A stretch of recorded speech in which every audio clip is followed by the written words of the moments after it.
All right, guys, in this lesson, we're going to talk about solving systems, but instead of by graphing, we're going to talk about solving systems by substitution. Once again, I have two lines, y equals 4x minus 9 and y equals x minus 3. Same concept that we're looking at with solving systems by graphing. We're going to try to determine if these lines cross or if they don't cross. The only way they don't cross is if the slopes are identical. This slope is 4 over 1.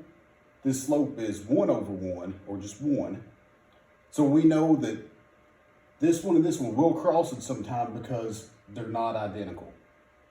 Okay? So instead of this time solving by graphing, which we could graph both of these and we would get the same answer as solving by substitution, I'm going to show you a different way.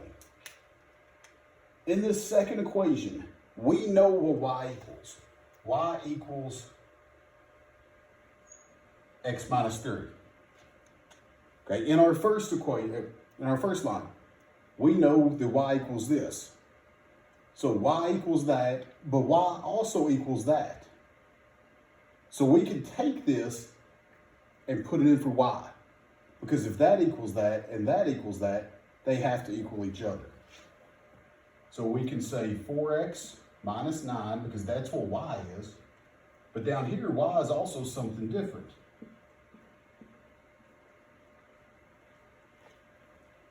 Okay, from here, we just go back to algebra 1 and we solve for the x value. I'm going to get rid of this x and get rid of 1x over here because I'm just trying to simplify each side. So if I subtract x from one side, I have to subtract it from the other, leaving me on this side with 4x minus x, which is 3x, and I still have minus 9.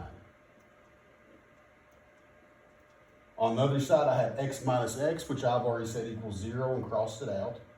And I still have negative 3. Okay. Now I want to move all numbers to one side. Because notice this is a number with a variable.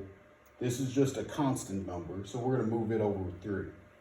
But once again, we have to do the opposite. If we have a negative 9, we want to get rid of it and make it 0. But to keep our equation balanced, if we add 9 over here, we have to not add 9 here. So we're left with 3x on this side.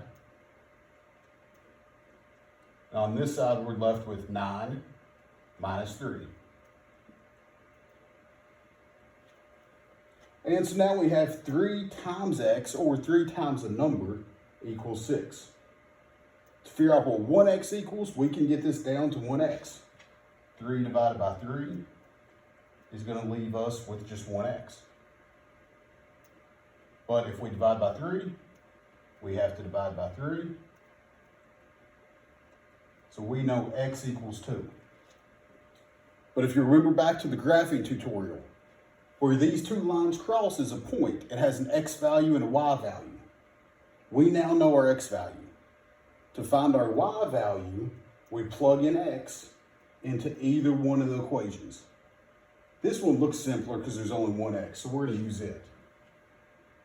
So we're going to take our original, y equals x minus 3, and we're going to put in the x value we found for x.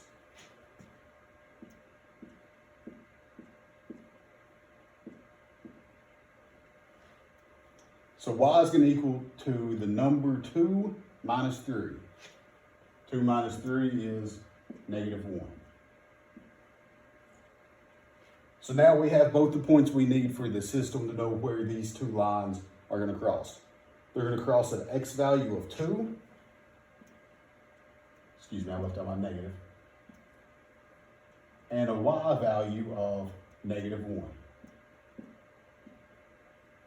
And that's where those two lines cross, or the solution to the system of equations.